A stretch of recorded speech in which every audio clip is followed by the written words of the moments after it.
This video is going to be a film study look, first of all, at Marlon Humphrey's performance in the Ravens' 34-17 win over the Steelers on Saturday night. Of course, it involved another game-changing play by Marlon Humphrey, the 37-yard interception return for a touchdown in the fourth quarter, really finished off the Steelers, helped the Ravens pull into a 10-5 tie atop the AFC North. His ability this season to make plays across the width and depth of the field, I think, is remarkable. And I'm going to try to explain that a little bit before we get to the film. You know how they have those quarterback pass charts that we'll see? I'm the one that I first started to really pay attention to was Lamar's game against the Colts in 2021. I think he was like 37 of 41 or something like that. There weren't many incompletions, 441 yards, like 3 or 4 touchdowns. And the chart included almost all completions because it was only like 3 or 4 incompletions. Or for like receivers, their routes. I think it's Next Gen Stats will show you their routes, and oftentimes they're very curved or irregular looking lines that just illustrate whether it was a completed pass, an incomplete pass, or whether they were targeted at all. I would like to see that for Marlon Humphrey in 2024.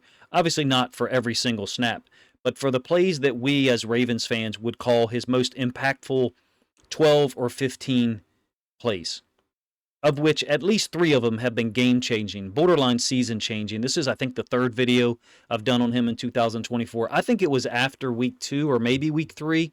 I talked about how well he was playing, even though he did give up a touchdown to Davante Adams against the Raiders in week 2 after the kind of questionable defensive pass interference call on Brandon Stevens in the second half. Marlon is the guy who peeks in the backfield, gives up the touchdown pass to Davante Adams on a play-action concept. But other than that, early in the season, I took note. He was playing physical, playing really fast, and with tremendous commitment. You can see it in 2 of the plays that I'm going to show you in this video.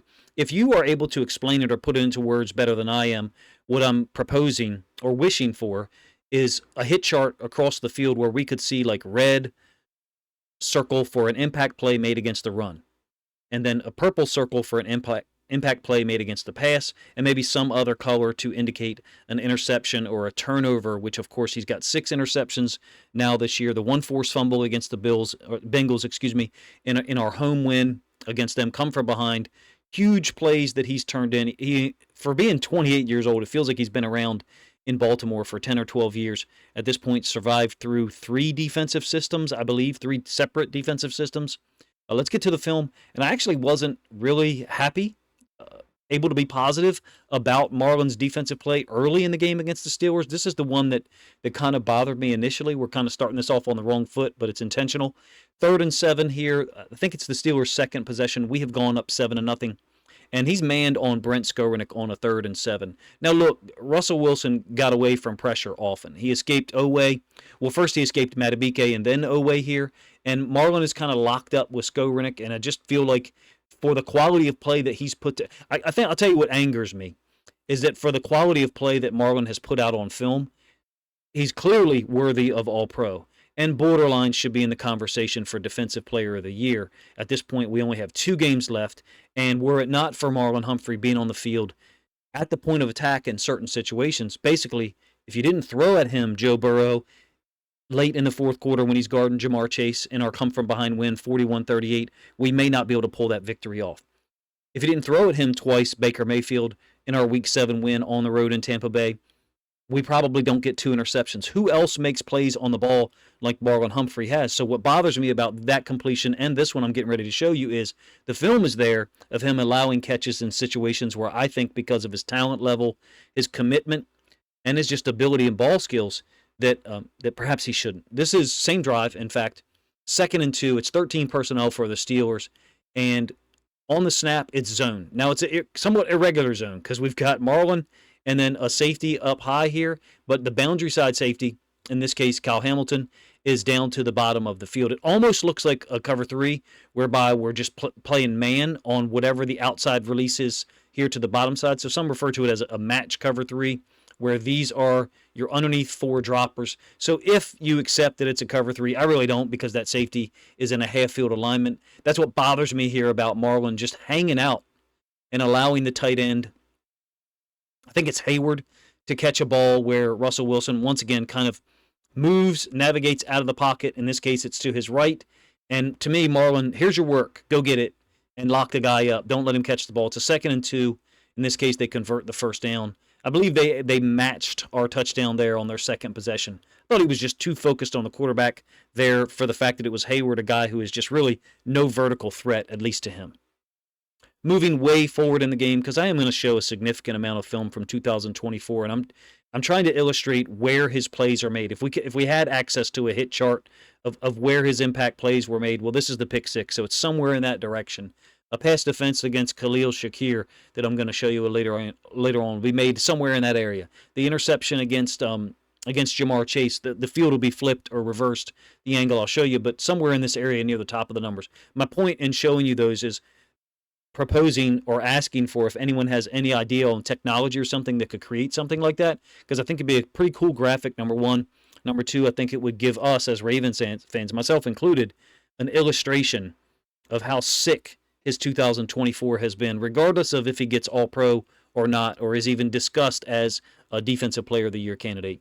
This is fourth quarter. We're up 24-17. 12 personnel bunch, and Marlon points at the tight end as he's lining up. He literally points at Pruitt, who is the guy who had the touchdown on the second possession, to finish the second possession, that is.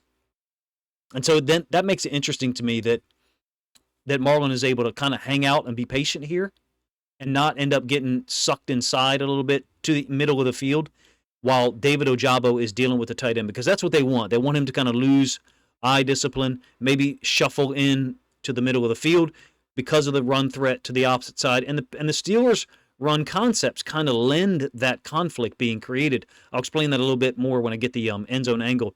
Credit to David Ojabo, too. I talked about this in the reaction video and on Twitter. He is able to pressure Russell Wilson. It's a short arm throw by Russell Wilson. He clearly short armed it. It's a throw that's behind on the back hip of the tight end Pruitt, who showed no real ability to adjust to it. Marlon is hanging out there. I think he knows the play. I think Marlon absolutely knows what to play, and that allows him to stay disciplined. You kind of get an illustration of it here. He had just pointed. You don't really necessarily see it great. That's his hand right there pointing at the tight end. So when there is the play action fake to Najee Harris, he's able to stay more disciplined because I think he knows the concept that's coming. Another aspect of this, and you have to give credit to the Steelers, so many of their runs are designed windbacks. So they'll start in one direction and then kind of get brought back across the green. That really kind of lends itself to you as a second-level defender, shuffling in that direction, allowing yourself to move a little bit more into the middle of the field. Marlon doesn't. He does have his eye on the quarterback right now because he knows the tight end's not just going to beat him to the flats. I think he did a great job here with his eyes. Russell Wilson gets hit, stung actually, by Ojabo, and the ball is on the backside. Really poorly thrown football. Marlon takes it to the house. Should he have got a taunting penalty? I mean, obviously, yes, that's clearly taunting according to the rules that they have there. I mean, as a Ravens fan, there is a part of us that's all of us that's tribal in rooting for our team. And in this case, we kind of excuse it. Still something that I think should be said to him. Hey, that's something that opens us up to allowing them to start the next possession with 15 yards closer. So if we kick it in the end zone, normally they would start at the 30, the negative 30. They would start the next possession theoretically at the negative 45. I kind of like the way they used to do it, where they would make you kick off from 15 yards, 10 or 15 yards back, at least in high school in my experience. Let's get to the film from the rest of 2024, because I think it really does a great job of illustrating the diversity of what he's been able to accomplish. This is week 1. It's a 3rd and 5. As an aside, there was film earlier in the year of Ardarius Washington playing well. This is one against Xavier Worthy, nearly going up top to get the interception. Marlon blankets Rashee Rice here. We're not going to see him, obviously, in the rematch if we face him in the playoffs. He's been injured, unfortunately, out for the year. It's just an example early on. And look, he was real physical with Travis Kelce in that game, he being Marlon Humphrey. If you recall me talking about it in our reaction video and a film study later on in the week, after that initial loss in week 1 on the road in Kansas City, no one else was really very physical with receivers at all. In fact, it was free release heaven for the Chiefs, except for when they had to deal with Marlon Humphrey. Moving forward here, I think we're week 4, the win at home against the Bills. This is a 3rd and 2. Man on Shakir over the middle. Tremendous awareness and Even at his age, I mean, 28's young compared to the most of us. But in the NFL, there does become a point where as a DB, 28, 29, 30 years old, they start to talk about you as old. But the ability to undercut this, it's not exactly the angle that he goes on, but it just kind of drew it underneath of Shakir. Brilliant football play on the 3rd and 2. I think this is like one of the 3 times when he made a great play and then was injured and had to come out for the next play. And there's a lot to be said for that. I'm quite sure that some people could misconstrue it or summarize it as negative. I think it's actually a positive. He's incredibly committed. When it's a run play, pass play, when he's in coverage, whatever, trying to make a tackle, Marlon Humphrey in 2024 is playing like his hair's on fire and not worried about whether he's going to be on the field on the very next snap. There's a level of control that you need to play with, and I think in 2024, Marlon Humphrey has his feet right on that line, maybe sometimes on the other side of it, or maybe 1 foot on either side of that line. He's playing with a lot of passion, if you ask me. An example of that here is an edge blitz on a 3rd down against the Eagles in Week 13 loss at home. And what I love about this is he's clearly been drilled on the blitz, getting to the depth of the quarterback, and then that's, of course, going to allow the quarterback to step up, spinning out such that you can regain a pursuit angle. This is a drill that you do normally with pads, someone holding a pad to allow you to get maximum reps without fear of injury or anything like that, doing it at full speed. He's going to split the sack with Roquan Smith, who's here, part of the stunt on the inside. So Marlon is getting to the outside shoulder, and then once he's at the depth of the quarterback, in this case Jalen Hurts, he understands that once Jalen Hurts escapes, I can spin back underneath and go get him. And that's the way that you teach it. That's the way that you drill it. We would call it peel as an edge blitzer. He splits the sack with Roquan Smith. Those 2 guys, as the more veteran players in the front 6-7, with Humphrey playing so much at nickel or slot corner, they've come on a lot near the end of the year. Well, Marlon Humphrey's been a great player all season for us, but particularly in the case of Roquan, I like the fact that he's been used more as a blitzer as the season has developed. Nickel, again, it's a swing pass against the Eagles Week 13. He just does a great job of playing force. And force means you are the player assigned to make sure that everything else happens in here. Nothing occurs or gets to the sideline. It can't get to your outside. And so what that does is it allows Ardarius Washington to fit on 3. 1, 2, 3. It allows him to fit on 3. It's a 3-on-3 out in space, so it's a successful play for the Eagles. I think they do get 5 yards on it. It's Will Shipley, one of their backup running backs to Saquon Barkley. Keeping Barkley in here as a potential run threat opens up and creates or helps create those numbers. Marlon gives Ardarius Washington a chance to make the tackle. Unfortunately, Ardarius is unable to finish it. It's Roquan and Marlon Humphrey who do. Like I said, Barkley is allowed to stay on the inside as a significant run threat here. There's no mesh between Hurts and Barkley. It's just a straight swing pass. This isn't a read RPO post-snap. It might be a read pre-snap for Jalen Hurts. You don't really get a view of Marlon Humphrey until later. When I say force, this is what I mean. His body is outside of the blocker's body, forcing everything to occur in here. This gives Ardarius Washington a chance. If Marlon, allowed that receiver, that running back Shipley, to get to the sideline, to get to the outside, there would obviously be a reach element there for the blocker, meaning the blocker got to the outside shoulder of Marlon. The big one in 2024, this one, I don't know that we get this game done. I don't know that we get this win if Marlon isn't making this play. It's late 4th quarter. I believe 4.5 minutes left. Might be a little more than that. My apologies if I'm incorrect there. This is just straight man on Chase, and he wins to the outside. Chase has given us severe issues in 2024. Obviously, he's just exploded compared to what we were able to do against him in 2022 and 2023 when Mike McDonald was here. This is the play of the year. For me, our season is changed by this moment. Derrick Henry, Lamar Jackson, Zay Flowers, Mark Andrews, Rashad Bateman, they all deserve credit on the offensive side. I think that, and I know this is going to be an unpopular opinion, I think that, well, it takes the production of everyone, right, to win 11, 12, 13 football games, to win playoff games. I think Marlon's impact plays have had as big of an impact as anyone else's best 5 or 6 plays during the course of the year because they forced turnovers.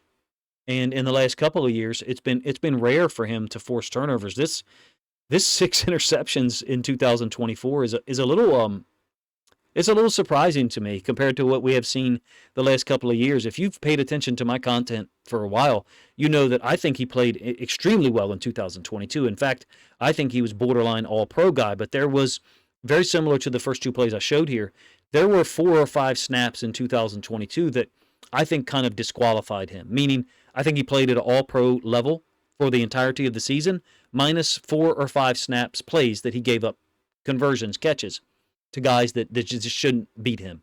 Last year didn't live up to that standard at all. 2024 has really exceeded it. I would say that it's arguable his 2024 season is better than his 2019, and here's why. In 2019, a ton of guys played well for that defense. In 2024, particularly early, there weren't many guys playing well early. Kyle Van Noy, Marlon Humphrey, Kyle Hamilton. That's about it. Week 7 against the Bucks, 2 interceptions in the first half. And so the interception is great. The ball skills, the awareness. For a moment, let me get rid of that logo. My apologies. That's great how this ends. But what I notice here a little bit is Marlon's level of awareness.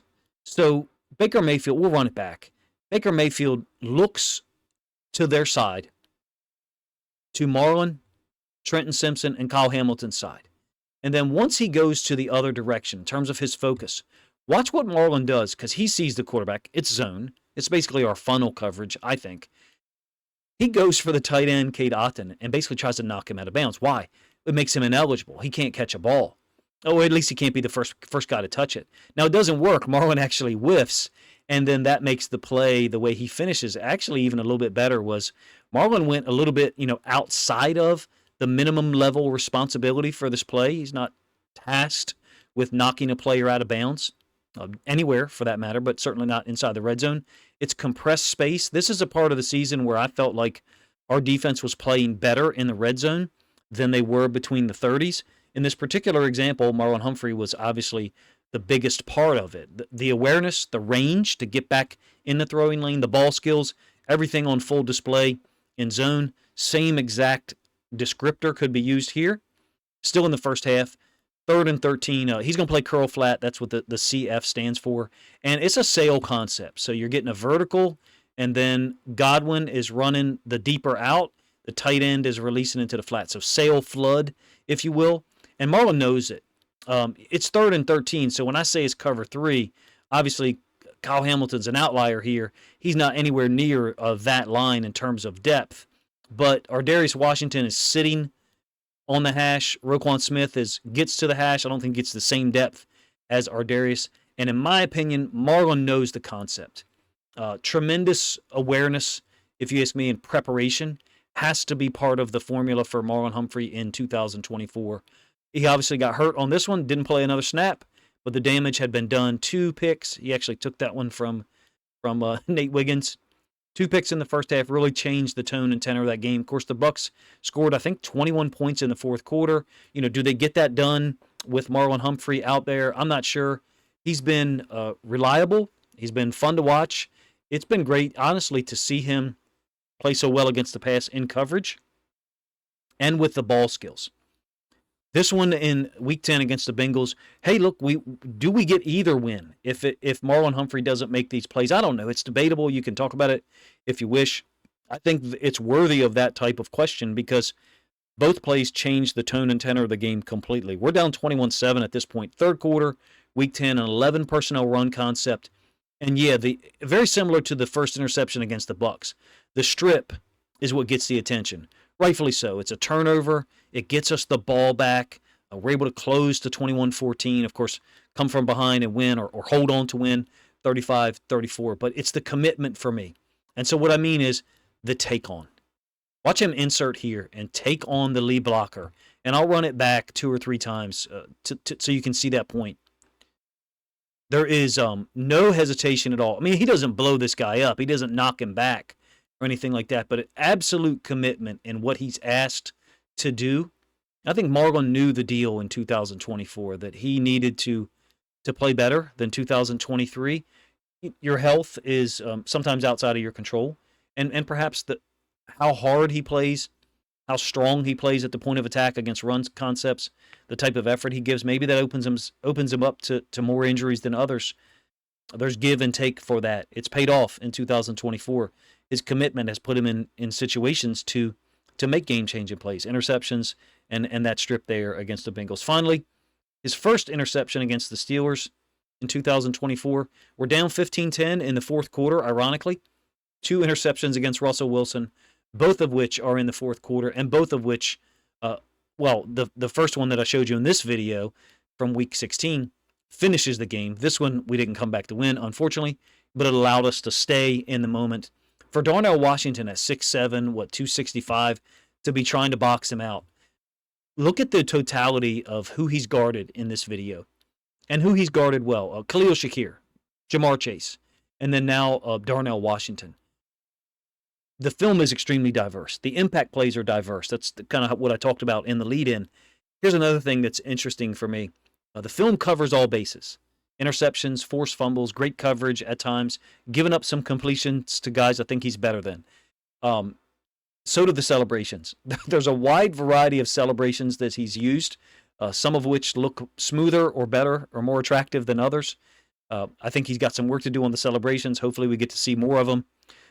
You guys let me know what you think of the video in the comments section. This was the one that I wanted to conduct first after our win against the Steelers in Week 16, but the Derrick Henry situation, 162 yards rushing, such a wide variety of run concepts, really gashing the Steelers' defense. That one kind of caught me by surprise. Did it surprise you that Marlon Humphrey made another game-changing impact play? At this point, it really can't surprise you, I don't think, and it certainly didn't surprise me as someone who's been rooting for him to rebound since that really difficult season to watch in 2021. Appreciate you guys' time, man. If you enjoyed the video, please let me know in the comment section, number 1. Number 2, if you think other Ravens fans would enjoy my commentary in the film that I used to make my points, that I think Marlon Humphrey is absolutely worthy of All-Pro designation and perhaps consideration for Defensive Player of the Year, please consider grabbing a link to this video, sharing it out on social media to help this content get more reach.